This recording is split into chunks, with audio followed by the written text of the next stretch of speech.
သာသနာတော်နှစ်2550ခုနှစ်ကောဇာတက္ကရာ1389ခုနှစ်တပေါင်းလပြည့်ကျော်2ရက်2016ခုနှစ်မတ်လ25ရက်ရန်ကုန်တိုင်းဒေသကြီးမင်္ဂလာတို့မြို့နယ်ရှမ်းစုရက်ွက်ပြည်လန်းမဟာဒုလဝေယံပုံသာတိပိဋကရွှေပါရမီကျောင်းတော်ကြီးတွင်ဆင်ကျင်းပပြုလုပ်အပ်သည့်အထူးဓမ္မသဘင်အခမ်းအနား၌စကိုင်းတိုင်းဒေသကြီးမင်းကိုတောင်ယူတိပိဋကဓမ္မနာထပရိယရိစာသင်တိုက်မန္တလေးမြို့ရွှေစင်တိပိဋကရွှေလရောင်ကျောင်းတိုက်ပြုံးနေမြို့ရွှေစင်တိပိဋကဓမ္မရိပ်သာရန်ကုန်တိုင်းဒေသကြီးမင်္ဂလာတို့မြို့နယ်မဟာဒုလဝေယံပုံသာတိပိဋကရွှေပါရမီကျောင်းတော်ကြီးများ၏ပဓာနနာယကဖြစ်တော်မူသောနဝမမြောက်ရွှေစင်တိပိဋကဒရဓမ္မဗန္ဒာဂရိကဆရာတော်ဗတ္တန္တကန္ဓမလလင်္ကာရဤသက်တော်48နှစ်ပြည့်မွေးနေ့သိက္ခာထခြင်းအတုလပါရမီရွှေစီတော်ရွှေစေရီတော်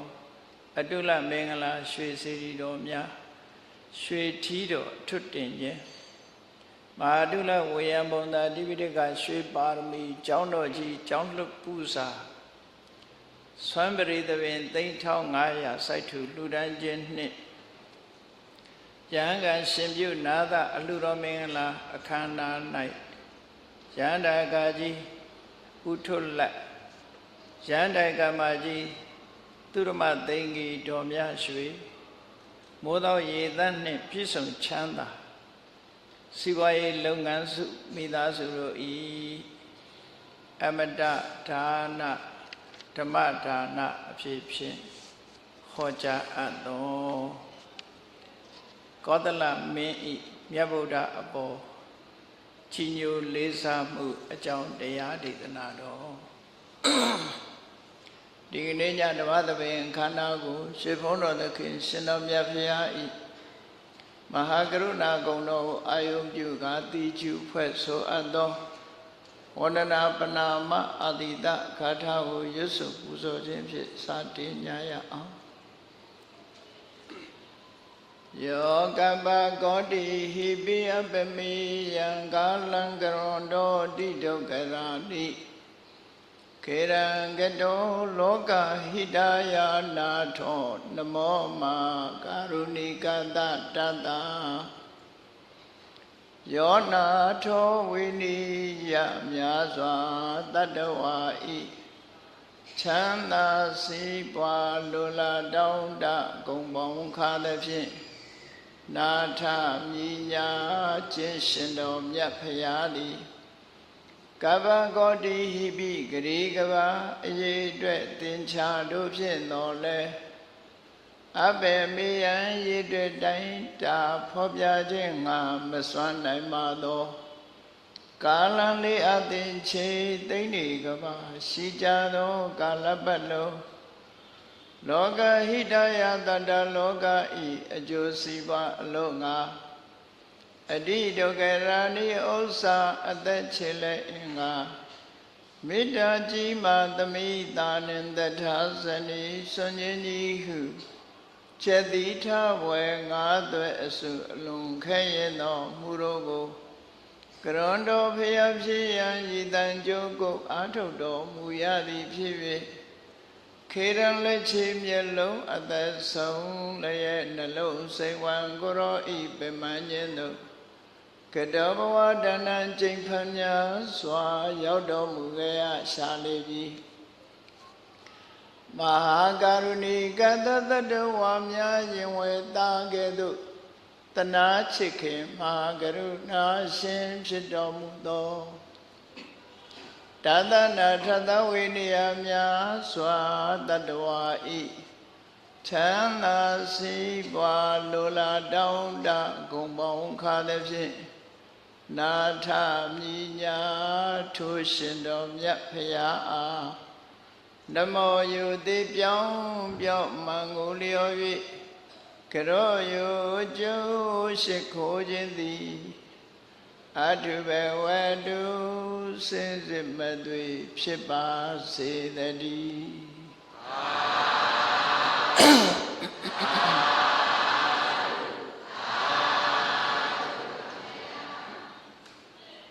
ကောသလမင်းဤမြတ်ဗုဒ္ဓပေါ်ကြီးညိုလေးစားမှုဗုဒ္ဓနဲ့တတူရွယ်ထူကောသလတိုင်းသားချင်းအတူတူဖြစ်တဲ့ပတိနိတိကောသလမင်းကြီးဟာမြတ်ဗုဒ္ဓအပေါ်မှာအလွန်ကြီးညိုလေးစားတဲ့ဘုရင်ကြီးတစ်ပါးဖြစ်တယ်။မြတ်စွာဘုရားနဲ့တွေ့စအချိန်ခါတုန်းကတတူရွယ်ထူဆိုတော့အရေးချင်းကိုမသိသေးတဲ့အချိန်မှာကောသလမင်းကြီးဟာမြတ်စွာဘုရားပေါ်မှာလေးစားမှုမပြခဲ့ဘူးပထမဆုံးတွေ့တဲ့အချိန်မှာမြတ်စွာဘုရားကိုသူမေးခွန်းထုတ်နေကြအတိုင်းမေးတယ်အရှင်ဘုရားကောသမ္မာသမ္ဗုဒ္ဓကိုယ်တိုင်သိတဲ့ဘုရားလို့ဝန်ခံသလားလို့ဆိုတဲ့မေးခွန်းကိုစမေးတယ်အဲ့ဒါလို့မေးတဲ့အခါမြတ်စွာဘုရားကလောကမှာသမ္မာသမ္ဗုဒ္ဓဘုရားဆိုတာသူတူပဲရှိတဲ့အကြောင်းသူသာလည်းအစစ်အမှန်ဗုဒ္ဓဖြစ်တဲ့အကြောင်းကိုရဲရဲဝံ့ပြတ်သားစွာဖြေကြားလိုက်တဲ့အခါမှာတော့အသက်အရွယ်အလွန်ကြီးတဲ့ပုရဏကသဗ္ဗတို့မက္ခလိဂောတာလတို့ကတောင်းသမ္မာသမ္ဗုဒ္ဓလားလို့မေးတဲ့အခါမဖြေရဲဘူးကိုတော်ကအသက်ငယ်ငယ်ရှိသေးတယ်ဘာဖြစ်လို့သမ္မာသမ္ဗုဒ္ဓလို့ကိုယ့်ကိုပြောနေရတာလဲလို့ဒီလိုမြတ်စွာဘုရားအပေါ်မှာထိထိငေါငေါပြောခဲ့တဲ့ကောသလမင်းကြီးဟာနောက်ပိုင်းရောက်တဲ့အခါမြတ်စွာဘုရားအပေါ်မှာအလုံးကိုကြည်ညိုလေးစားတဲ့ဘုရင်ကြီးတစ်ပါးဖြစ်တယ်ကောသလမင်းကြီးရဲ့မြတ်ဗုဒ္ဓဘောကြည်ညိုလေးစားမှုဟာအင်္ဂုတ္တရနိကေတသကနိဗ္ဗာန်မှာဒုတိယကောသလသုတ်ဆိုတဲ့မှတ်တမ်းတင်ထားတာတစ်ခုရှိတယ်။နောက်တစ်ခုကတော့မဇ္ဈိမနိကာယပါဠိတော်မှာဓမ္မစေတိယသုတ်ဆိုပြီးတော့မှတ်တမ်းတင်ထားတာပဲရှိတယ်။တစ်ခုနဲ့တစ်ခုဘုရားပေါ်မှာသူ့ရဲ့ကြည်ညိုလေးစားမှုတွေဟာဘာကြောင့်ဆိုတာအလုံးတူညီညီဖြေဆိုတာတော့မဟုတ်ဘူးသူ့ရဲ့အမြင်အရပဲမြတ်စွာဘုရားပေါ်မှာသူဘလောက်လေးစားတယ်ကြည်ညိုတယ်ဆိုတာထုတ်ဖော်ထားတာ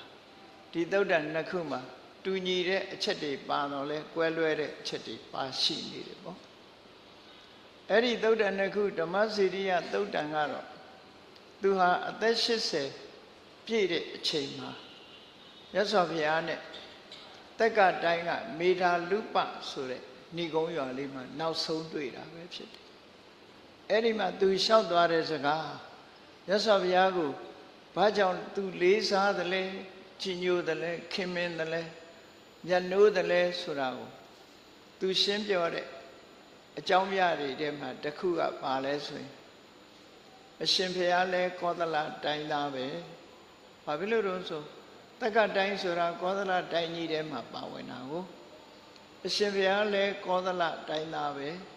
တပည့်တော်လဲကောသလတိုင်းသားပဲနေချင်းတူရင်လဲလောကလူတွေဟာခင်မင်တတ်ကြလူတယောက်တွေ့လို့ရှိရင်ဘယ်ရသားလဲလို့မေးပြီးတော့ကုဋိတသာကိုနဲ့မြို့နယ်ဖြစ်စေ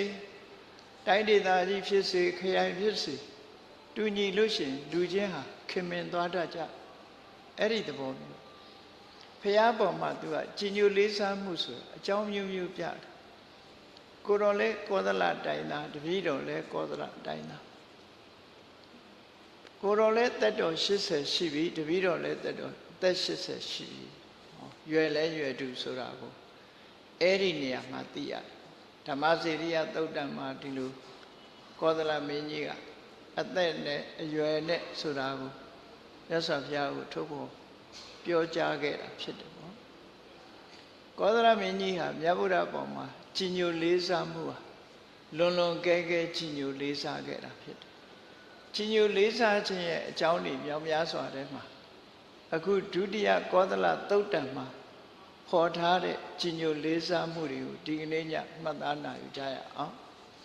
ဓမ္မစေရိယသုတ်တံမှာသူထုတ်ဖော်ပြောခဲ့တဲ့မြတ်ဗုဒ္ဓအပေါ်မှာကြည်ညိုလေးစားမှုအကြောင်းတွေကဓမ္မစေရိယသုတ်တံဆိုတာဟောထားတာရှိပါအေးဒီကနေ့ညတော့ကောသလသုတ်တံမှာလာရှိတဲ့မြတ်ဗုဒ္ဓအပေါ်ကောသလမင်းကြီးရဲ့ကြည်ညိုလေးစားမှုဟာဘလောက်ဘယ်အတိုင်းတာထိရှိတယ်လဲဘာကြောင့်ဖရာပေါ်မှာဒီလောက်ကြည်ညိုတယ်လဲဆိုတာကိုဘုရားဘာသာဝင်သူတော်စင်တို့နဲ့မှတ်သားကြရမှာဖြစ်တယ်မိမိတို့ကိုယ်တိုင်ကလည်းမြတ်စွာဘုရားပေါ်မှာကိုယ်တိုင်မတွေးရတော့လဲမြတ်စွာဘုရားရဲ့အဆုံးအမတွေနာယူထားကြတဲ့ဘုရားဘာသာဝင်တွေဖြစ်တော့မြတ်စွာဘုရားကိုအာယုံပြုကြည့်ပြီးတော့တို့တွေရောမြတ်စွာဘုရားပေါ်မှာဘာတွေကျင့်တတ်ပြီးဘာတွေကိုကြည်ညိုလေးစားသလဲကိုယ့်ကိုဆန်းစစ်ဖို့လိုအပ်တယ်ပေါ့အများသိနေကြဣတိပိသောဘဂဝါရဟန်းစတဲ့မြတ်စွာဘုရားရဲ့ဂုဏ်တော်တွေကိုသိရလို့ကြည်ညိုတာလားတခြားမြတ်စွာဘုရားရဲ့လှုပ်ဆောင်ချက်တွေကိုကြည့်ပြီးတော့ကြည်ညိုတာလားကြည်ညိုမှုဟာဘုရားကိုကြည်ညိုတဲ့တရားပတ္တနာအလွန်ကြီးမားတဲ့ကုသိုလ်စေတနာတစ်မျိုးပဲဖြစ်တယ်ပေါ့ဗုဒ္ဓနုတ္တိဘာဝနာလို့ဆိုတဲ့အတိုင်းဒီဗုဒ္ဓနုတ္တိဘာဝနာဟာအသိဉာဏ်ဓုတွေကိုပေးစွမ်းနိုင်ဗုဒ္ဓနုတ္တိဘာဝနာဟာသမထကျင့်စဉ်အတွက်ဥတည်ထားတာဖြစ်တယ်တစ်ဖက်ကလည်းဝိပဿနာအတွက်အထောက်အကူပြုတာဖြစ်တယ်ဒါကြောင့်မို့ဗုဒ္ဓနုတ္တိပွားတဲ့အခါမှာသမထအကျိုးဝိပဿနာအကျိုးလို့ဘုရားနုတ္တိရဲ့ကမ္မထာရဲ့အကျိုးကျေးဇူးဖော်ပြထားတာရှိတယ်။မြတ်စွာဘုရားနဲ့ဆက်တဲ့တရားပတ္တနာအင်တာမကြီးမားတဲ့အထောက်အကူဖြစ်။ဘာဖြစ်လို့လဲဆိုရင်ပြောကြเสียရှိတယ်ပေါ့။ဘုရားဘာသာဝင်သူတော်စင်တွေကမြတ်ဗုဒ္ဓအပေါ်မှာချီးညိုကြတယ်လို့တခြားဘာသာဝင်တွေကလည်းသူတို့ကိုးကွယ်တဲ့ထာဝရဘုရားဆိုတဲ့အပေါ်မှာချီးညိုကြတာပဲဘာကွာခြားသလဲလို့ဆိုတဲ့အခါမြတ်ဗုဒ္ဓအပေါ်ချီးညိုလေးစားခြင်းဟာတကယ်ကိုယ်တိုင်တွေးရှိသိရှိနိုင်ပြီးတကယ်အစစ်မှန်သူတော်စင်သူတော်မြတ်အနေနဲ့ချီးညိုလေးစားတာဖြစ်တယ်မြတ်စွာဘုရားရဲ့အသိဉာဏ်ကိုအာရုံပြုပြီးတော့ချီးညိုလေးစားတာဖြစ်တယ်ထာဝရဘုရားသခင်ဆိုတာမျိုးကြတော့အစွမ်းတကူကြီးတယ်ဆိုတဲ့တကုရှင်အနေနဲ့ချီးညိုလေးစားကြဖြစ်နိုင်တယ်ပေါ့မြတ်စွာဘုရားကိုချီးညိုတယ်ဆိုတာတကုရှင်အနေနဲ့ချီးညိုတာမဟုတ်ဘူးအသိဉာဏ်ကြွယ်ဝတဲ့တကယ်သူတော်စင်သူတော်မြတ်အနေနဲ့ချီးညိုတာဖြစ်တယ်ဒါကြောင့်မို့စာပေကျမ်းဂန်မှာတတ္ထာလို့ဆိုတဲ့စကားလုံးကိုဖွင့်ပြတဲ့အခါမြတ်စွာဘုရားကိုယ်တိုင်ကတတ္ထာဆိုတာဘာလဲတတ္တဟတိတထာဂတတဘောဓိမြတ်စွာဘုရားရဲ့အသိဉာဏ်ကိုယုံကြည်တာကိုတတ္ထာလို့ဖွင့်ဆိုပေးထားခဲ့တာဖြစ်တယ်ပေါ့အဲ့တော့ဘုရားဘာသာဝင်တွေယုံကြည်တာဟာအစွမ်းတကူမဟုတ်ဘူးအသိဉာဏ်ကိုယုံကြည်ဒါဖြင့်စဉ်းစားပြီးတော့ကြည့်အသိဉာဏ်ကိုယုံကြည်တာနဲ့အစွမ်းတကူယုံကြည်တာဘယ်လိုကွဲပြားခြားနာသွားသလဲနောက်ဆက်တွဲအနေနဲ့ဘယ်လိုကွဲပြားခြားနာသွားသလဲအစွမ်းတကူယုံကြည်တဲ့ပုဂ္ဂိုလ်ကအစွမ်းတကူရှိတဲ့ပုဂ္ဂိုလ်ရဲ့မဆာမှုကိုအမြဲတမ်းမျှော်လင့်တယ်ဒါကြောင့်မို့ blessing ဆိုတာတောင်းတယ်လေဖာဖရာသခင်မတော်မူပါဆိုတာမျိုးချီးမြှင့်မဆာတော်မူပါ blessing ပေးတော်မူပါဆိုတာမျိုးတွေတောင်းကြဘာဖြစ်လို့တော့တကူရှင်ဆိုလို့ရှိရင်သူ့ရဲ့အစွမ်းတကူနဲ့မမှာကိုမျှော်လင့်ကြအဲ့ဒီလိုမျှော်လင့်နေသည့်အတွက်ကြောင့်ဘာတွေဖြစ်လဲမိမိကိုယ်တိုင်ကိုယ်တဏ္ဍာမှာရှိတဲ့အသိဉာဏ်ရဲ့စွမ်းအားဒါတွေဟာရှေ့တန်းမရောက်တော့ဘူးကိုယ့်ရဲ့ဖြစ်ချင်တဲ့ဆန္ဒကိုယ့်ရဲ့လုံလဝိရိယကိုယ့်ရဲ့အသိဉာဏ်တွေဟာဘုရားသခင်ရှေ့မှာဒုထောက်ပြီးတော့လက်မြောက်အရှုံးပေးလိုက်တယ်လို့ဖြစ်သွားဘုရားသခင်ကမကိုယ်ကချမ်းသာရမယ်အနေထားမျိုးဒီအဓိပ္ပာယ်မျိုးရောက်သွားကိုယ့်ရဲ့ဆန္ဒဟာအဓိကမကြတော့ဘူး လုံလဝိရိယလည်းအဓိကမကြတော့ဘူးကိုယ်တိုင်စဉ်းစားတဲ့လှုပ်တဲ့မလှုပ်တဲ့စဉ်းစားချက်တွေဟာလည်းအဓိကမကြတော့ဘုရားသခင်ရဲ့အလိုတော်ကိုသာလဲအားလုံးစောင့်မျှော်နေကြတဲ့အနေအထားမျိုးရောက်သွားတယ်ကဲဒါဖြင့်အသိဉာဏ်ကိုယုံကြည်တယ်ဆိုတဲ့အတိုင်းအတာမှာကြဘယ်လိုအခြေအနေမျိုးဖော်ဆောင်နိုင်သလဲအသိဉာဏ်ကိုယုံကြည်ခြင်းအဖြစ်မဆမယ်ဆိုတာဘယ်တော့မှမမျှော်လင့်ဘူးဒီလိုအသိဉာဏ်ရှိတဲ့ပုဂ္ဂိုလ်ရဲ့အဆုံးအမစကားဟာအမှားမရှိဘူးသူပြောတဲ့အတိုင်းရှောင်ရမှာဆိုရင်တို့ရှောင်မယ်ဆောင်ရမှာဆိုဆောင်မယ်လိုက်နာဆောင်ရွက်ဖို့အတွက်လမ်းခင်းပေးသွားဖြစ်တယ်ပေါ့အဲ့တော့မြတ်စွာဘုရားရဲ့အဆုံးအမမှာရှောင်ရမှာနဲ့ဆောင်ရမှာနှစ်ခုတည်းပဲမြတ်စွာဘုရားဟောလုံးတဲ့နာနဲ့မလုံးတဲ့နာနှစ်ခုပဲခွဲဟောသွားမလုံးတဲ့နာတွေမလုံးဖို့လုံးတဲ့နာလုံးဖို့အဲ့ဒီနှမျိုးကိုဘုရားကမလုံးတဲ့ဘူးဆိုရင်လေလက်ခံလုံးတဲ့တယ်ဆိုရင်လည်းလက်ခံပြီးတော့အသိဉာဏ်ယုံကြည်တဲ့ပုဂ္ဂိုလ်ဟာဒါတွေအလုံးလက်ခံပြီးရှောင်ရမှာကိုလည်းရှောင်တယ်ဆောင်ရမှာကိုလည်းဆောင်တယ်ဆိုတဲ့ကြောင့်ကောင်းကျိုးချမ်းသာတွေရဖို့ရအတွက်လမ်းကြောင်းကြီးကပွင့်ထွက်သွားကိုယ့်ရဲ့ဆန္ဒကိုယ့်ရဲ့လုံလဝိရိယလှုပ်တဲ့မလှုပ်တဲ့သိတဲ့အသိပညာတွေဟာလည်းတန်မိုးတွေတက်လာကိုယ့်ကိုအားကိုးရမယ်ဆိုတဲ့ကိုယ့်ရဲ့စွမ်းရည်တတ္တိတွေဟာလည်းရှေ့တန်းတက်လာဘာဖြစ်လို့လဲဆိုရင်ဘုရားရဲ့အဆုံးအမတိုင်းလောက်ရမှာကိုယ်ပဲလေဘုရားရဲ့အဆုံးအမတိုင်းကိုယ်တိုင်ကြိုးစားရမှာဆိုကြိုးစားမှုတွေကတန်မိုးတက်တယ်ကိုယ်တိုင်လှုပ်တဲ့မလှုပ်တဲ့စဉ်းစားပြီးမြတ်စွာဘုရားကမလှုပ်တဲ့မှုလို့ပြောရင်ကိုယ်တိုင်ရှောင်လှုပ်တဲ့တယ်လို့ပြောရင်ကိုယ်တိုင်ဖော်ဆောင်တာဖြစ်တယ်ကိုယ့်ရဲ့လုံလဝိရိယအလွန်တန်မိုးရှိရှေ့တန်းကိုရောက်ရှိတာကိုယ်အကုကိုယ်တဲ့စိတ်တွေဟာလည်းမြင်မာလာအဲ့ဒါနဲ့လူတွေကမှန်ကန်တဲ့လမ်းကြောင်းပေါ်ရောက်လာဒီလိုဆိုလို့ရနော်ဒါကြောင့်မို့လို့ဘုရားကိုကိုးကွယ်စိတ်ကပ်တယ်ဆိုတဲ့နေရာအစွမ်းတကူကိုးကွယ်စိတ်ကပ်တဲ့ပုဂ္ဂိုလ်ရဲ့စိတ်ဓာတ်နဲ့မြတ်စွာဘုရားရဲ့အသိဉာဏ်ကိုယုံကြည်ကိုးကွယ်မျက်နှိုးတဲ့ပုဂ္ဂိုလ်ရဲ့ဒီစိတ်နေသဘောထားတွေဟာကွဲပြားခြားနားမှုရှိတယ်အလွန်ကွဲပြားခြားနားအသိဉာဏ်ကိုယုံကြည်တဲ့ပုဂ္ဂိုလ်ဟာကိုယ်တိုင်လုံးဝမယ်ဆိုတာကိုလက်ခံယုံကြည်လက်ခံမိတာဖြစ်ပါတယ်အေးဒါကြောင့်ဘုရားဘာသာဝင်သူတော်စင်တွေဘုရားကိုယုံကြည်တယ်ဆိုတဲ့တရားဟာအစွမ်းတကူယုံကြည်တာမဟုတ်ပဲမြတ်စွာဘုရားရဲ့အသိဉာဏ်ကိုယုံကြည်တာဖြစ်တယ်အသိဉာဏ်ကိုယုံကြည်သည့်အတွက်ကြောင့်ဘုရားဟောတဲ့ပြောတဲ့အတိုင်းလိုက်နာဆောင်ရွက်တယ်ဆိုတဲ့အကျိုးကျေးဇူးဖော်ဆောင်ပြီးသားဖြစ်သွားတယ်ပေါ့ကောသလမင်းကြီးဟာမြတ်စွာဘုရားနဲ့လက်ပွန်းတည်းမြတ်စွာဘုရားအပေါ်မှာမြတ်စွာဘုရားနဲ့အနိကနေခဲ့တဲ့ပုဂ္ဂိုလ်ဖြစ်သောကြောင့်မြတ်စွာဘုရားအပေါ်မှာကြည်ညိုလေးစားမှုရှိအလုံးကိုကြည်ညိုလေးစားမှုတွေနောက်ပိုင်းမှာအတိုင်းအတာမြင့်မားလာကောသလမင်းကြီးကအစာကြီးလွန်အားကြီးသည့်အတွက်ကြောင့်သူခန္ဓာကိုယ်ကြီးကဝိတ်ကတက်နေဝိတ်တက်နေတာကိုသူဝိတ်မချနိုင်ဘူးပေါ့အစာတော့ကအလွန်ကြီးတော့မြတ်စွာဘုရားကစနစ်တကျဝိတ်ချနေကိုသင်ကြားပြသပေးတာနဲ့နောက်ဆုံးမှာခန္ဓာကိုယ်ဟာပေါ့ပါပါနဲ့နေလို့ထိုင်လို့ကောင်းသွားမြတ်စွာဘုရားရဲ့အကြံဉာဏ်ကိုအတိုင်းလိုက်နာသည့်အတွက်ကြောင့်သူဟာကျမ်းမာရေးမထိခိုက်ဘဲနဲ့ဝိတ်ချပြီးသားဖြစ်တယ်မြတ်စွာဘုရားကသူ့ကိုတတိပေးတယ်မနုဿသတထာတတိမတောတတိရှိပြီးတော့အတိုင်းအတာတစ်ခုအရာအစားအသောက်ဆင်ခြင်တဲ့ပုဂ္ဂိုလ်မှာယောဂဝေဒနာတွေနည်းပါတယ်တဲ့အိုတာလည်းပဲလင်းလင်းမြန်းမြန်းမအိုဘူးဖြည်းဖြည်းပဲအိုရတယ်ဆိုတဲ့မြတ်စွာဘုရားရဲ့အဆုံးအမအရာမတ္တံသာနာတောပါဏဘောဇနီအတိုင်းအတာတစ်ခုသိပြီးတော့စားတယ်တောက်တယ်ဆိုလို့ရှိရင်ယောဂဝေဒနာတွေနည်းပါတယ်ဆိုတာမြတ်စွာဘုရားကဒီဆုံးမဩဝါဒလေးနဲ့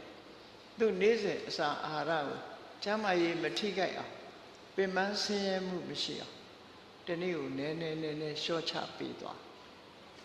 အဲ့ဒီဤစနစ်နဲ့ဝိတ်ချလိုက်တဲ့အခါသူဟာပေါ့ပါသွက်လက်သွားပြီး ကျမ်းမာရေးကတိုးတက်လာခဲ့တာဖြစ်တယ်ပေါ့အေးမြတ်စွာဘုရားဟောကြားတဲ့ဝိချနည်းကတော့ဘယ်လိုလဲလို့ဆိုတာနော်ဘယ်လိုလဲလို့ဆိုရင်ကိုစားနေကြထမင်းကိုကြည့်လိုက်မြတ်စွာဘုရားထမင်းမကန်ထဲမှာအပြည့်ထည့်ထားပြီးတော့ခါတိုင်းစားနေကြထမင်းအတိုင်းအတာပမာဏဝါသီအထိအတိုင်းအတာတစ်ခုကိုထည့်ထားပြီနောက်ဆုံးတစ်လုံးရောက်ပြီဆိုရင်အဲ့ဒီတစ်လုံးကိုမစားနဲ့ပါရှော့ချအဲ့ဒီတစ်လုံးကိုစွန့်လိုက်တဲ့အခါနောက်ရက်ကျတော့ထမင်းချက်တာစပြီအဲ့ဒီတစ်လုံးထဲမှာပါတဲ့ထမင်းစီအရေးအတွက်နဲ့ဆန်ကိုရှော့ချက်လိုက်တယ်ဟောနောက်တစ်ရက်ကျတော့တခါအဲ့ဒီလိုပဲနောက်ဆုံးတစ်လုံးကိုရှော့လိုက်ပြန်တယ်နောက်တစ်ရက်ချက်တဲ့ထမင်းမှာလည်းပဲထပ်ပြီးတော့အဲ့ဒီလုံးရည်တိုင်းဆန်ကိုလျှော့တယ်အဲ့ဒီလိုနဲ့သွားတာတဖြည်းဖြည်းချင်းလေးလျှော့သွားလျှော့မှမသိလျှော့သွားနောက်ဆုံးကကောသလမင်းကြီးဟာတမန်ဒီထွားကြိုင်းတဲ့ပုဂ္ဂိုလ်တွေယောက်ျားတစ်ယောက်ထွားကြိုင်းနဲ့စားနိုင်တဲ့အတိုင်းအတာတစ်ခုရောက်တဲ့အခါအဲ့ဒီအတိုင်းအတာအတိုင်းမြတ်စွာဘုရားစားခိုင်းသူဟာကျမ်းမာရေးသိကောင်းသွားပေါ့ပါရှိလားအဲ့ဒါလို့မြတ်စွာဘုရားရဲ့ခြေဆုတရားတွေကလည်းသူ့အပေါ်မှာကျမ်းမာရေးဆောင်းရှောက်မှုဆိုတဲ့အသိဉာဏ်တစ်ခုသူရရှိလို့သူ့ဘဝမှာပေါ့ပါနဲ့နေလို့ထိုင်လို့ကောင်းသွားတယ်မြတ်စွာဘုရားရဲ့အဆုံးအမဘုရားကိုသိကျေးဇူးတင်တယ်တခြားကျေးဇူးတင်စရာတွေလည်းမြောက်များစွာရှိတယ်ပေါ့မြတ်စွာဘုရားသူကိုယ်တိုင်နဲ့ပတ်သက်လာတဲ့ကျေးဇူးတင်စရာကတော့အေးအစာစားပြီးတိုင်းသူဟာမအီမသာဖြစ်နေလေရှိတယ်အလွန်ကျွံစားသည့်အတွက်ကြောင့်မအီမသာဖြစ်နေလေရှိတာမြတ်စွာဘုရားပေးတဲ့ဤစနစ်အတိုင်းလျှော့ချလိုက်တဲ့အခါမအီမသာလည်းမဖြစ်ဘူးလူဟာဆာလောင်မွတ်သိပ်ခြင်းဆိုတဲ့ဓာန်လည်းမခံရဘူးကျမ်းမာရေးကလည်းကောင်းပြီးတော့ခန္ဓာကိုယ်ပေါ်ပါသွက်လက်လာဒီကျေးဇူးတရားကိုသူကအထူးတင်ရှိနေတယ်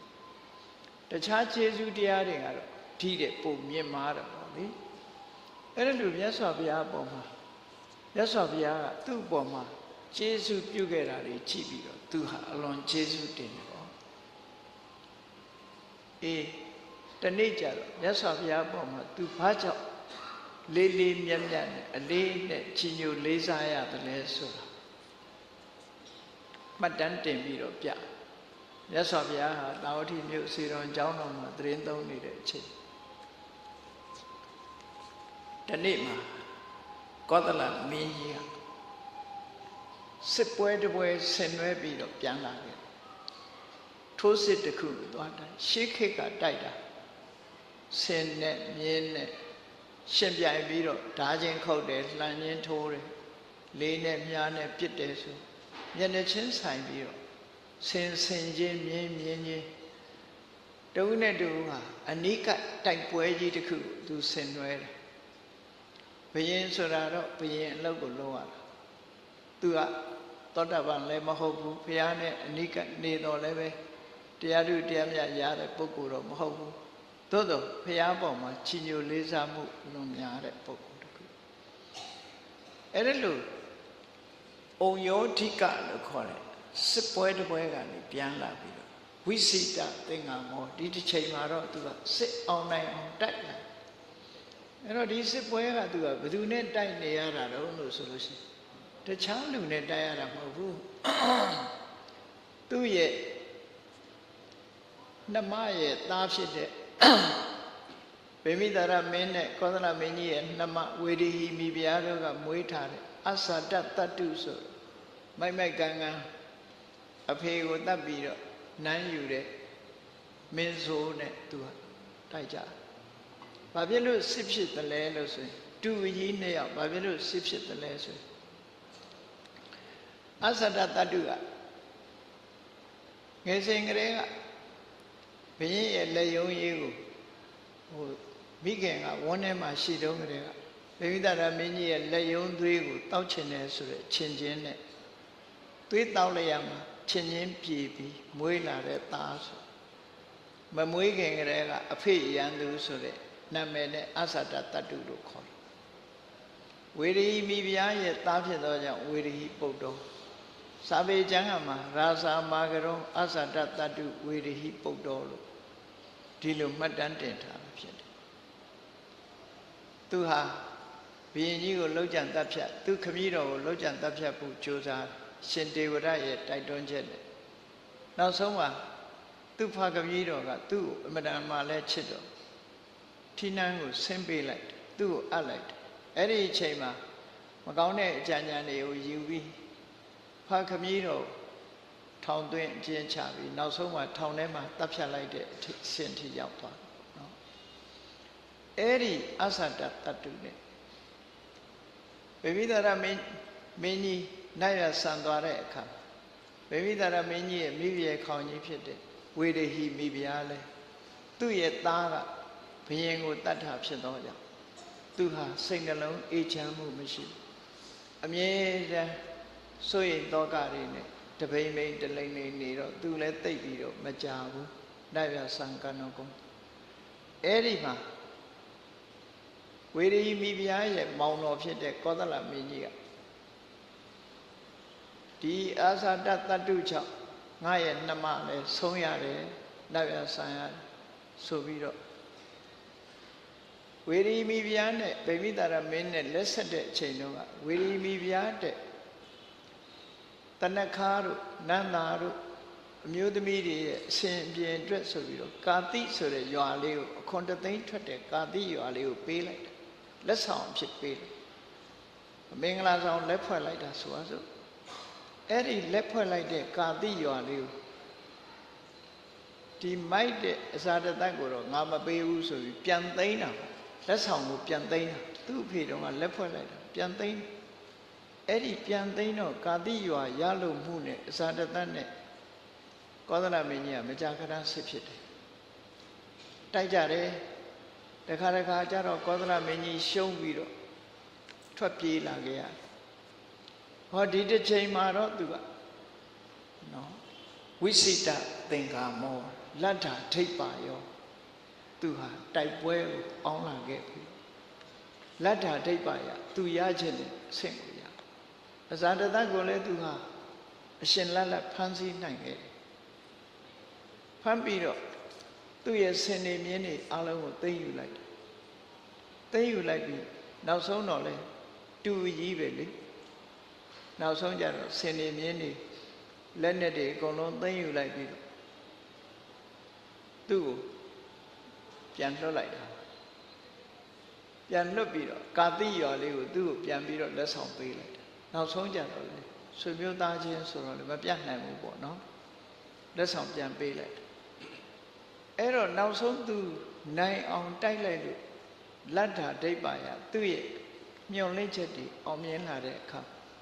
ပြုံးပြုံးရွှင်ရွှင်နဲ့မြတ်စွာဘုရားစီရောက်လာတာဖြစ်တယ်ပေါ့စစ်ပွဲနိုင်လို့ပြုံးရတဲ့အပြင်မှာမြတ်စွာဘုရားနဲ့တွေ့တဲ့အခါအာတက်တယောမြတ်စွာဘုရားကိုကြီးညိုလေးစားမှုစစ်ပွဲအပြန်မှာ6ဝတ်တန်းစာတွေဝရင်းကမြတ်စွာဘုရားကျောင်းတော်တွေကိုဝင်လာတယ်ကျောင်းတော်တွေဝင်လာတဲ့အခါဆင်နေမြင်းတွေကိုကျောင်းပုတ်ဥရဲ့အပြင်မှာထားခဲ့ပြီးတော့ကုန်းချောင်းဝင်ခြေချင်းလျှောက်ပြီးတော့ဝင်လာအဲ့ဒါလိုခြေချင်းလျှောက်ပြီးအရန်နဲ့ဝင်လာတဲ့အခါမှာနေ့12နာရီအချိန်လောက်ဆိုရဟန်းတန်ဃာတွေကဆွမ်းမစားပြီးတဲ့အခါလွင်ပြင်းမအိတ်ချင်ရအောင်ဆိုပြီးကျောင်းထဲမှာမနေကြဘဲနဲ့အပြင်ထွက်ပြီးတော့ဈဉ္ညာလျှောက်နေကြဈဉ္ညာလျှောက်ပြီးတော့ကမ္မထမှတ်နေကြတယ်ပေါ့ကောသလမင်းကြီးကကျောင်းထဲဝင်လာပြီးတော့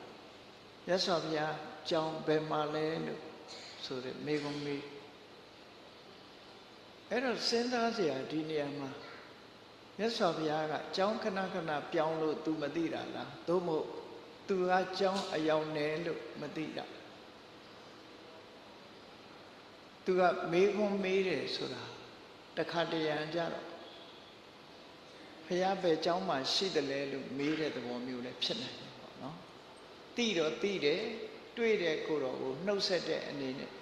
ဘုရားပဲကျောင်းမှာရှိတယ်လဲလို့ မေးတဲ့သဘောလည်းဖြစ်နိုင်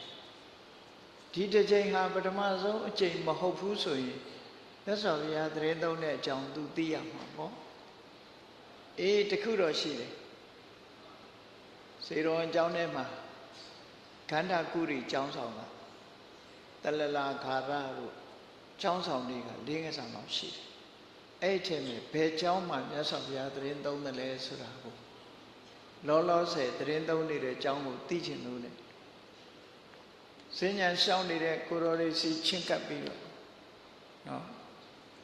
မေးတယ်မြတ်စွာဘုရားဘယ်ကျောင်းမှာသရင်သုံးလဲမြတ်စွာဘုရားကိုတပည့်တော်ဖူးတွေ့ခြင်းဘယ်မှာသရင်သုံးတယ်လဲမေးတော့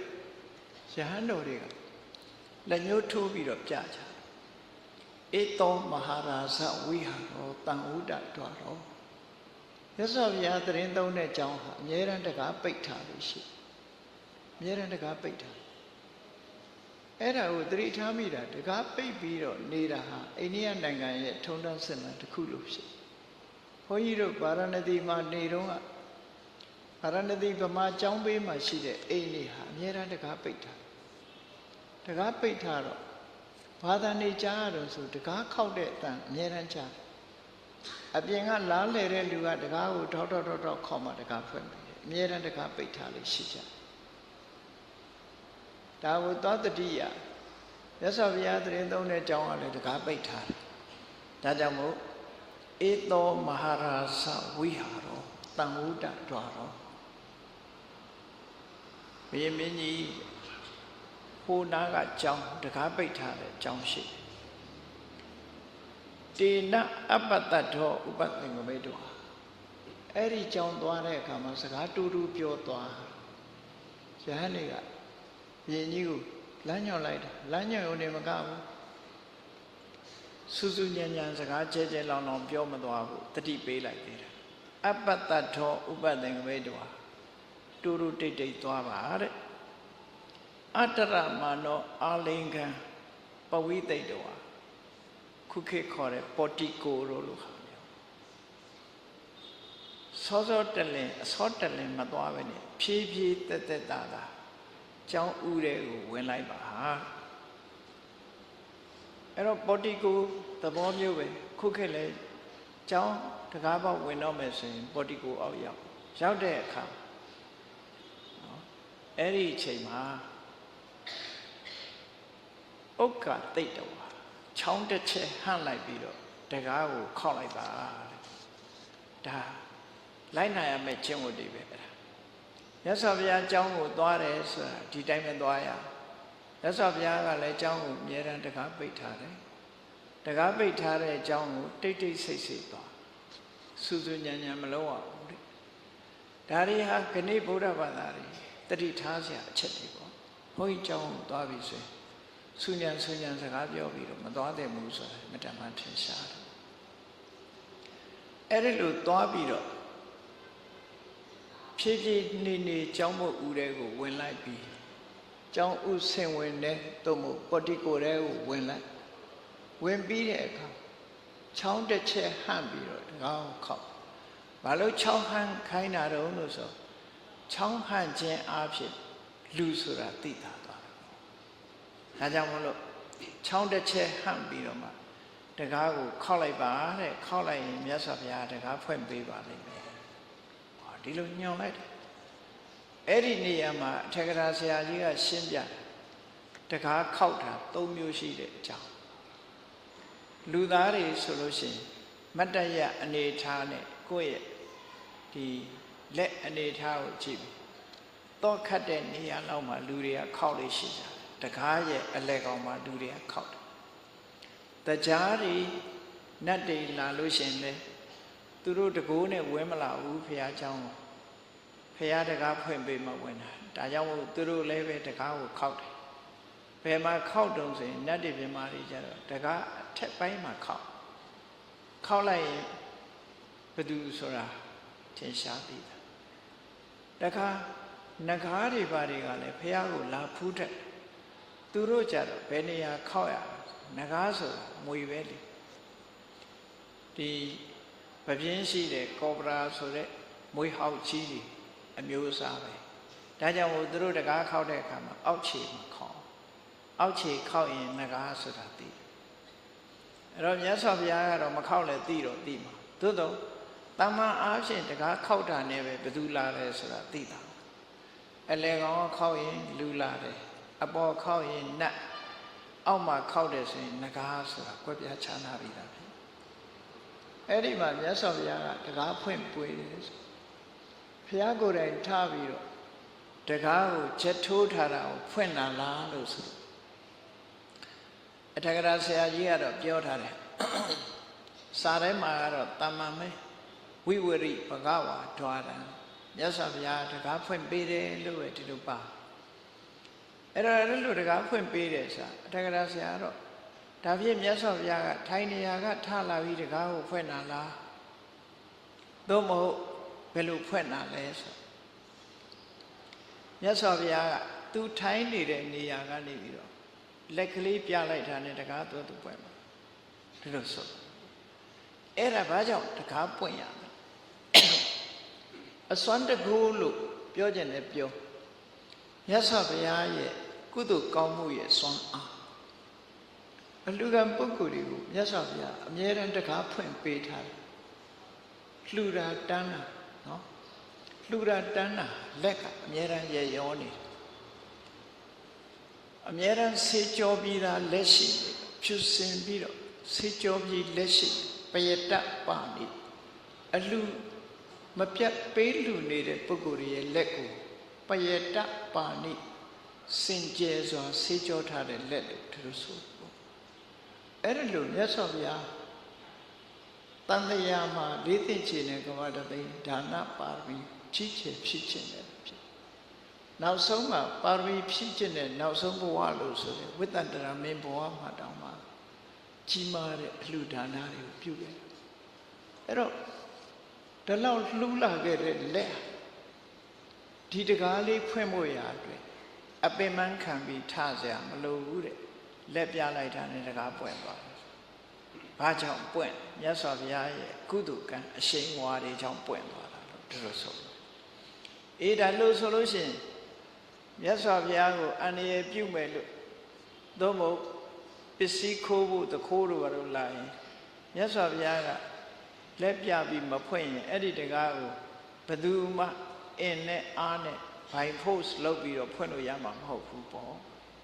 ဒါကတော့တွေးကြည့်တာနော်တကားကိုမြတ်စွာဘုရားကပွင့်စေလို့လက်ပြလိုက်မှသူ့ချောင်းတကားပွင့်လာဝင်ခွင့်ပြုချင်တဲ့ပုဂ္ဂိုလ်မှဖွင့်ပေးလိုက်ဝင်ခွင့်မပြုချင်တဲ့ပုဂ္ဂိုလ်အကယ်၍များရှိမယ်ဆိုရင်ပွင့်မှာမဟုတ်ဘူးပေါ့လို့ဆိုလို့ပေါ့နော်အဲ့တော့မြတ်စွာဘုရားတကားဖွင့်တယ်ဆိုတာထောက်ဖွင့်တာမဟုတ်ဘူးတဲ့လက်နဲ့ပဲ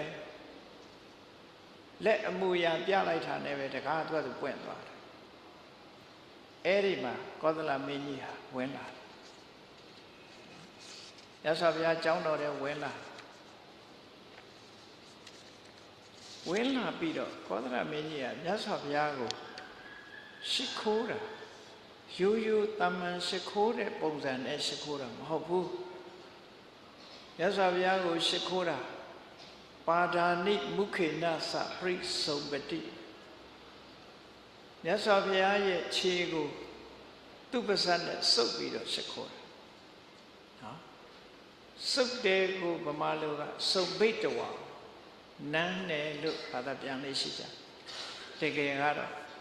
ပါးစပ်နဲ့စုပ်တာကိုစုဖိဝဒနာတန်ယောဂေဆိုတဲ့ဓာတ်ချမ်းဆိုတဲ့အတိုင်းဝဒနာဆိုတာနှုတ်ခမ်းနဲ့လောက်တာအခုခေတ်နောက်တိုင်းကလူတွေလို့ပါးစပ်နဲ့စုပ်တာနှာခေါင်းနဲ့နမ်းတာမဟုတ်ဘူးပေါ့ရသော်ဘုရားရဲ့ခြေတော့ပါးစပ်နဲ့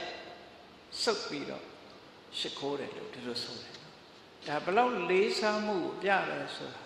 သူတို့ရဲ့ယဉ်ကျေးမှုလို့ပဲမှတ်ထားပေါ့အခုနောက်တိုင်းကလူတွေရဲ့ယဉ်ကျေးမှုအရှေ့တိုင်းကယဉ်ကျေးမှုဆိုတာယဉ်ကျေးမှုချင်းမတူကြဘူးဒီမှာပါဒာနိမုခေနသစုံဘိတဝါမြတ်စွာဘုရားရဲ့ခြေတော်တွေကိုပါးစပ်နဲ့စုပ်ပြီးတော့အာယပယရှိခိုးတယ်ပါဏိဟိသပ ရိတံဘာဟတိလက်နဲ့ဆုပ်ပြီးတော့မြတ်စွာဘုရားရဲ့ခြေထောက်ကိုလက်နဲ့ပုတ်ပြီးတော့ဆုပ်ပြီးတော့ဒီရှ िख ိုးတယ်အာရပါယရှ िख ိုးတယ်လို့ဆိုတော့ဒီလိုရှ िख ိုးမြနီမျိုးကတော့ခုခေတ်မှာတွေ့ရမှာတော့မဟုတ်ဘူးနော်ခုခေတ်တွေ့ရမှာမဟုတ်ဘူးပါတိတုပဋိတဝဝန္တိခြေထောက်ပေါ်မှာနှစ်ဖူးလေးနဲ့တိုက်ပြီးတော့ရှ िख ိုးတာမျိုးဟာရှိဒီကနေ့ခေတ်အိန္ဒိယနိုင်ငံသားတွေဟာဒီအစဉ်လာတစ်ခုဘယ်လိုလိုက်နာကြသလဲခြေထောက်ပေါ်မှာခြေပမိုးပေါ်မှာနှစ်ဖူးနဲ့ရှ िख ိုးတဲ့ရှ िख ိုးမှုအစာဘာလောက်လာတော့ဆိုတွေ့မှုကြလိမ့်မယ်ခြေထောက်ကိုလက်နဲ့တို့ပြီးတော့နှစ်ဖူးကိုတို့လိုက်အဲ့ဒါခြေထောက်ကိုရှ िख ိုးတဲ့အထိပ္ပယ်ပဲနော်သူတို့လေးစားတဲ့ပုဂ္ဂိုလ်တွေ့လို့ရှိရင်အိန္ဒိယနိုင်ငံသားတွေခြေထောက်ကိုလက်နဲ့တို့တယ်သူတို့ဂုရုကြီးတွေဘာတွေရှ िख ိုးရင်အဲ့လိုခေါ်တယ်ခြေထောက်ကိုလက်နဲ့တို့တယ်အဲ့ဒီလက်နဲ့တို့ထားတဲ့အာကိုသူနှစ်ဖူးကိုတို့ဒါပါတိတုပဋိတဝဝခြေထောက်ပေါ်မှာရှ िख ိုးတယ်ဆိုတဲ့အထိပ္ပယ်ကောသလမင်းကြီးရှ िख ိုးမှုကတော့ဒီတပိုလေးနဲ့တယ်လို့ပြောဒီတပိုလေးနဲ့ပါဇက်နဲ့မြတ်စွာဘုရားခြေထောက်ကိုစုပ်တယ်လက်နဲ့အာရပါယဖက်ထားပြီးတော့ပုတ်တယ်ပြီးတဲ့အခါမှာဘာလုပ်လဲနာမင်းစသာဝေတိဟောသိတော့သိနာပဲဒါပေမဲ့အာရပါယရာဇဟံဗန္တိပတိနရိကောသလောရာဇဟံဗန္တိပတိနရိကောသလောအရှင်ဘုရားတပည့်တော်ပတိနရိမင်းမဘုရားရှင်ဘုရားတပည့်တော်ပတိနရိကောသလမင်းမဘုရားလို့အာရပါယအမည်နာမကိုလည်းရှောက်ကြားတယ်ဒါကောသလမင်းကြီးကမြတ်စွာဘုရားပေါ်မှာအခုလိုလေးလေးမြတ်မြတ်တွေ့ချင်းအာရပါယခြေထောက်ကိုပုတ်တိုက်ပြီးတော့ကြော့နော်ခြေထောက်ကိုပါးစပ်နဲ့ဆုပ်လက်နဲ့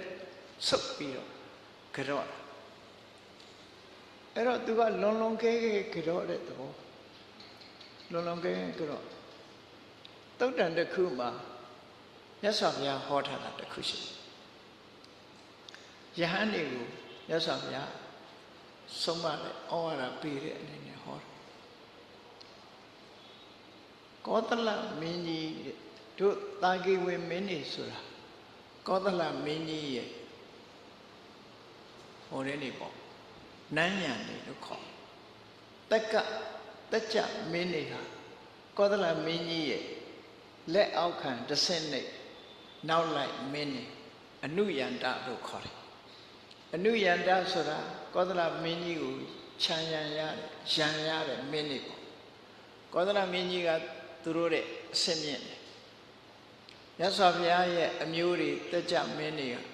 ကောသလမင်းကြီးကိုဝန်းရံကြရတယ်အဲ့ဒီလိုဝန်းရံကြရတဲ့ဒီတက္ကမျိုးကနေပြီးတော့ဖြစ်လာတဲ့မြတ်ဗုဒ္ဓကိုကောသလမင်းကြီးဟာလေးလေးမြတ်မြတ်ရှ िख ိုးတာသူ့တဲ့တကောအာနာယာတုကုံတိစီစီအမျိုးဆက်မြတ်လို့မဟုတ်ဘူးတဲ့အဲ့ဆိုငါ့ကိုလေးစားတာငါရဲ့သီလသမာဓိပညာဆိုရယ်ဂုဏ်ရည်တွေကြောင့်ပဲတခါတော့ကယဟန်တွေကိုဒီလိုမိတ်ကောသလမင်းကြီးကမြတ်စွာဘုရားပေါ်မှာအလွန်မြတ်နိုးလို့အခုလိုရှ िख ိုးတဲ့အခါမြတ်စွာဘုရားမေးကမ္ပနတုံမဟာရာဇအထဝတံတမ္ပတ္တမနော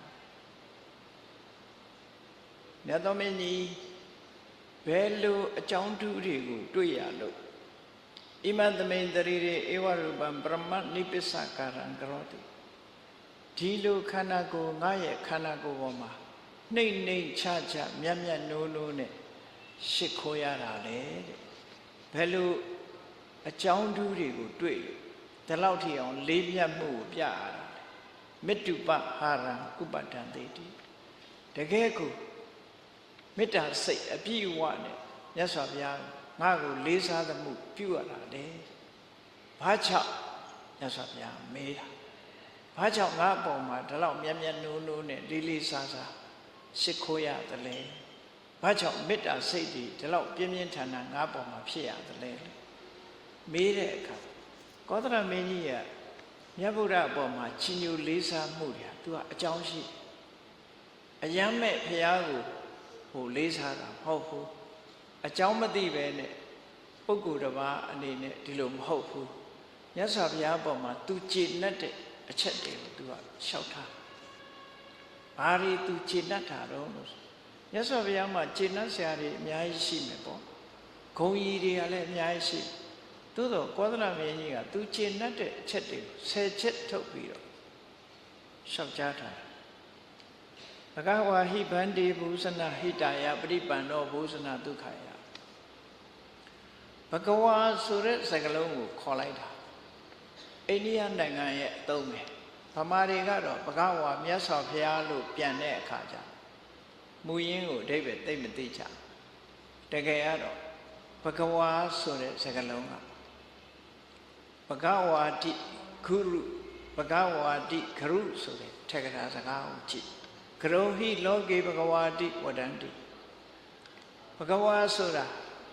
အခုခေတ်စကားနဲ့ပြောမယ်ဆိုရင်ဂုရုကြီးလို့ဆိုလို့ပေါ့နော်လောကကအလေးပြုရတဲ့ဆရာကြီးလို့ဆိုလို့တယ်ပေါ့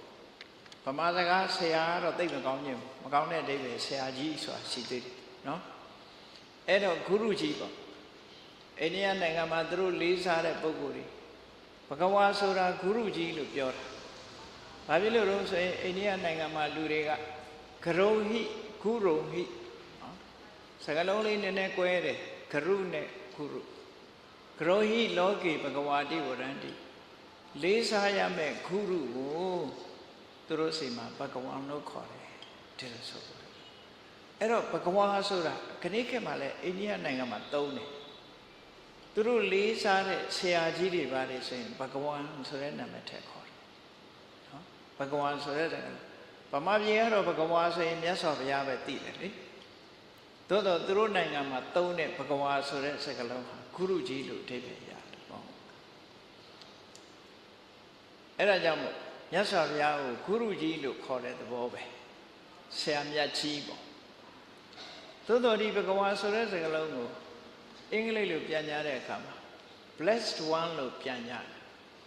အဲ့တော့ bless ပေးထားတဲ့ပုဂ္ဂိုလ်တရားဒီရှိဘုံကံရှိတဲ့ပုဂ္ဂိုလ်ဘုရားသခင်က bless ပေးထားတဲ့ပုဂ္ဂိုလ်ဆိုတဲ့အဓိပ္ပာယ်မျိုးရောက်တယ်အဲ့ဒီအဓိပ္ပာယ်မျိုးကတော့ဘုရားဘာသာဆိုလိုတဲ့အဓိပ္ပာယ်မဟုတ်ဘူးဘုရားဘာသာဆိုလိုတယ်မဟုတ်ဘုရားဘာသာတွေအနေနဲ့ပြောမယ်ဆိုရင်ဘဂဝါကိုပြန်ရင် great teacher လို့ပဲပြန်တဲ့နော် great teacher တကယ်ကိုကြီးမြတ်တဲ့ဆရာလို့ဒီလိုအဓိပ္ပာယ်ရတယ်အဲ့တော့အရှင်ဘုရားဒီမြတ်စွာဘုရားကိုသူကလျှောက်တာဒီလိုလုပ်တဲ့နေရာမှာတဲ့တပည့်တော်ဘာဖြစ်လို့မြတ်စွာဘုရားကဘာဖြစ်လို့သူ့ကိုဒီလောက်လေးစားမှုပြုတယ်လဲလို့ဆိုတော့သူကစတင်လျှောက်တာကတိညုတံအဟံဗန္တိကတဝေထိတံတမ္ပတ္တမနောပခဝတိဧဝရူပံပရမနိပစ္စကာရံကရောမိအရှင်ဘုရားရဲ့ခြေဆုတရားတွေတပည့်တော်ခြေဆုတရားတွေကိုသိလို့ခြေဆုတရားတော်တွေကိုဖော်ထုတ်လို့ဒါတွေကိုရှုမြင်ပြီးအရှင်ဘုရားပေါ်မှာဒါလောက်လေးစားတာပါဆိုသူဟာမြတ်စွာဘုရားပေါ်မှာခြေဆုတင်တယ်ဆိုတာခုနသူ့ရဲ့ကျမ်းမာရေးနဲ့ပတ်သက်တယ်အလွန်ဝါပြီးတော့စားပြီးတိုင်းမအီမသာဖြစ်နေတဲ့ဒုက္ခကြီးမြတ်စွာဘုရားဆုံးမတဲ့နေ့အတိုင်းလိုက်လိုက်တဲ့အခါမှာကျမ်းမာရေးပိုကောင်းလာအဲ့ဒီကျမ်းမာရေးပိုကောင်းလာတာကိုကြည့်ပြီးတော့သူဟာမြတ်စွာဘုရားပေါ်မှာခြေဆုသိဒါကတော့ခြေဆုတစ်ခုပေါ့နော်တခြားခြေဆုတွေဟာမြတ်စွာဘုရားရဲ့ခြေဆုတွေကများစွာရှိတယ်ပေါ့အေးမြတ်စွာဘုရားပေါ်မှာခြေဆုတင်တဲ့အနေနဲ့အခုလိုလေးစားတာပါအဲ့တော့ဘုန်းကြီးတို့တွေရောဘုရားကိုခြေဆုမတင်ကြဘူးလားခြေဆုတင်မြတ်စွာဘုရားရဲ့အဆုံးအမကိုသိပြီးတော့ဘုန်းကြီးတို့ကုသိုလ်အကုသိုလ်ဆိုတာသိကြကုသိုလ်လုံးရတယ်ဆိုတာသိတယ်အကုသိုလ်ရှောင်ရတယ်ဆိုတာသိတယ်အကယ်၍ဘုရားကမဟောဘူးဆိုရင်ကုသိုလ်အကုသိုလ်တွေလွဲမှားသွားနိုင်တယ်ပေါ့ ခဏခေတ်ဒီမှာကြည့်လေတရားဝါရီတတ်လို့ရှိရင်ကုသိုလ်ရတယ်လို့ဆိုတာမျိုးတွေရှိနေတယ်လေနော်တတ်ဖြတ်တာကုသိုလ်ရတယ်လို့ဆိုတာတွေကလွဲမှားတဲ့အယူဆတယ်မြတ်စွာဘုရားကြတော့ဒီဘုရားကိုအကြောင်းပြုပြီးဘုန်းကြီးတို့တွေကဒါကုသိုလ်ဒါအကုသိုလ်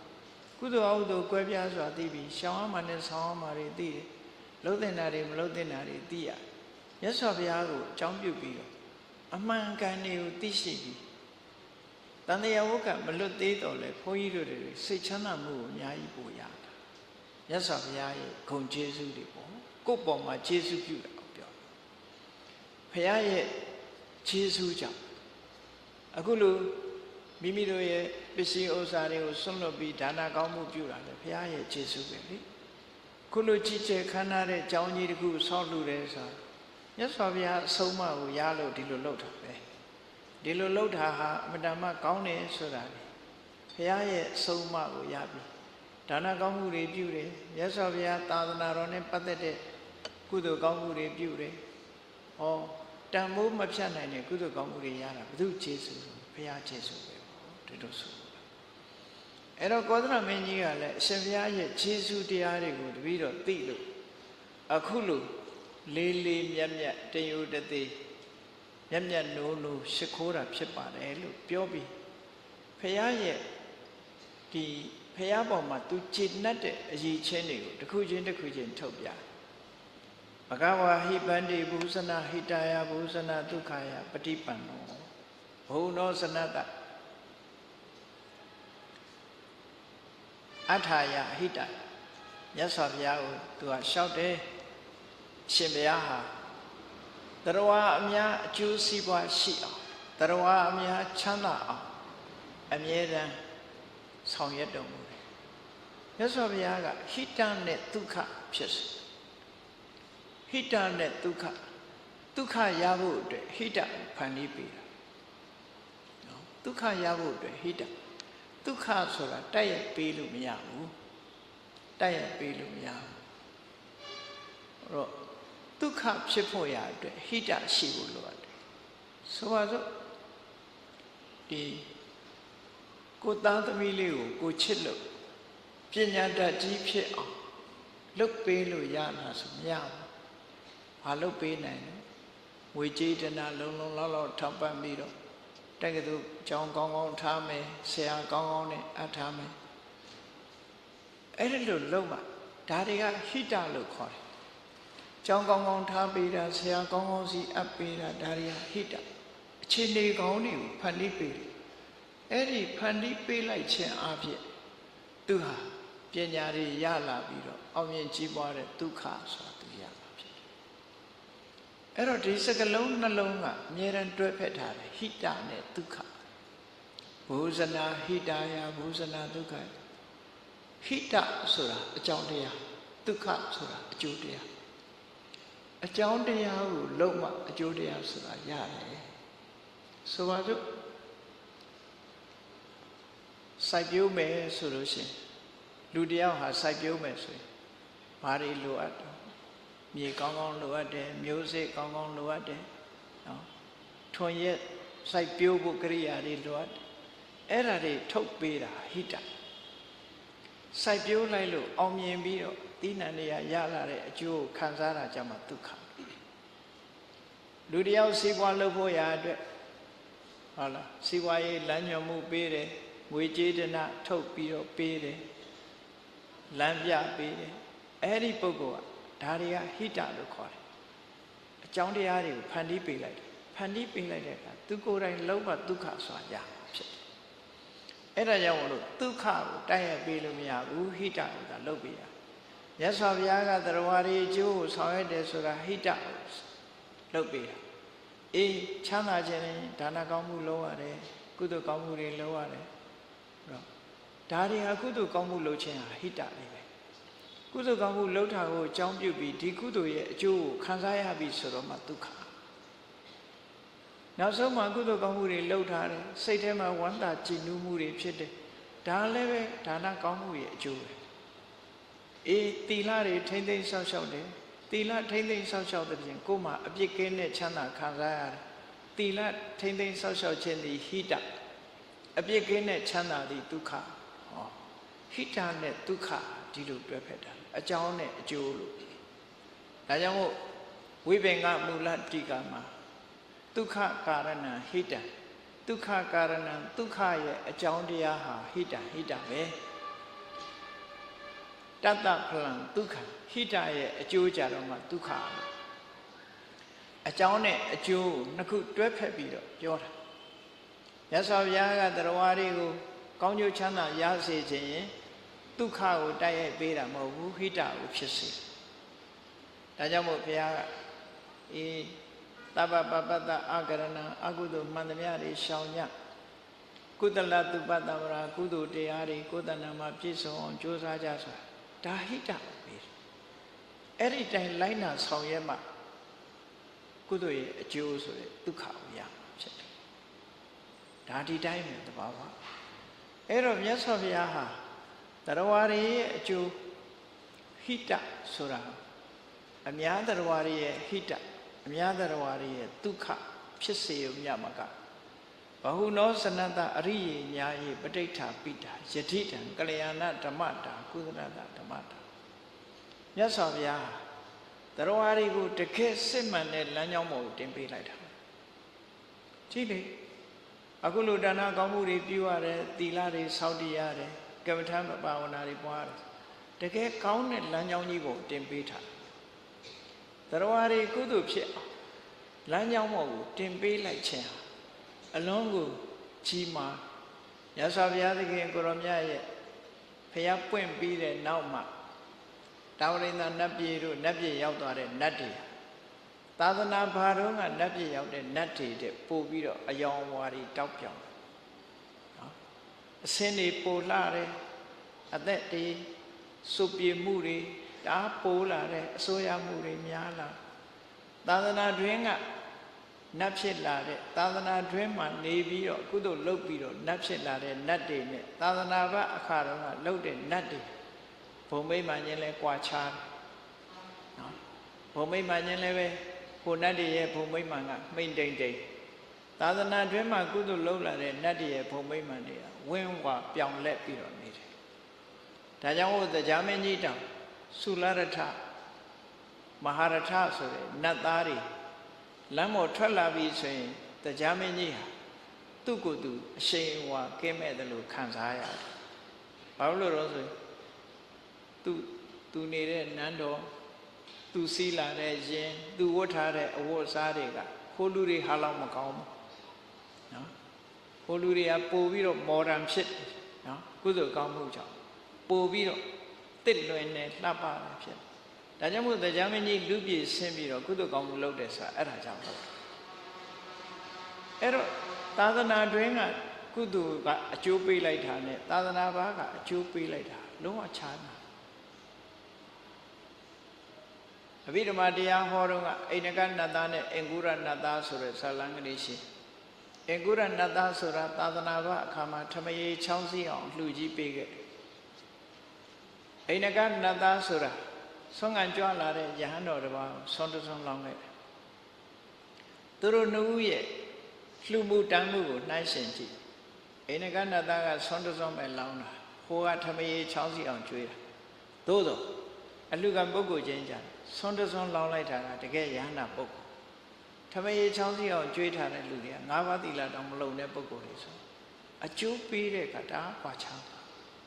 အဘိဓမ္မာတရားနာမလို့အင်္ဂုရနတ်သားရှေ့နားမှာလာထိုင်အိန္ဒကနတ်သားနဲ့အနိနားမှာထိုင်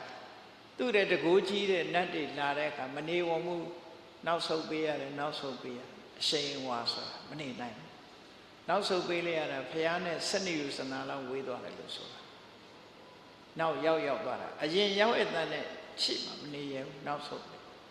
အဲ့ဒါအရှိန်ဝါခြင်းกว่าတယ်လို့ဆိုအဲ့တော့မြတ်စွာဘုရားရဲ့အကျိုးကျေးဇူးကြောင့်တရားဝါတွေဟာကောင်းကျိုးချမ်းသာရဖို့ရတယ်အများကြီးဟိုဘုရားနဲ့ဆက်ပြီးလှုပ်လိုက်ရတဲ့ကုသိုလ်ကောင်းမှုအလုံးကိုချီးမှာအခုဒီเจ้าမကြီးတွေဆိုစဉ်းစားကြည့်လိုက်မြတ်စွာဘုရားရေဘွားတော်ကြီးတင်ထားပြီးတော့အမြဲတမ်းခမ်းနားတဲ့เจ้าကြီးကိုစောင့်သူကအကယ်၍လား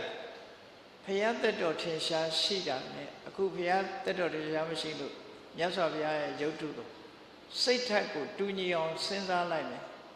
အနာတပိန်တထေးလို့ငါလည်းကံကောင်းတယ်ဝိသခာကျောင်းမကြီးလို့ငါလည်းကံကောင်းမြတ်စွာဘုရားကိုငါဟောဒီကျောင်းကြီးကိုဆောက်ပြီးတော့လှူထားရတယ်ဒီလိုဝန္တာပီတိဖြစ်မဲ့ဆိုရင်ဝိသခ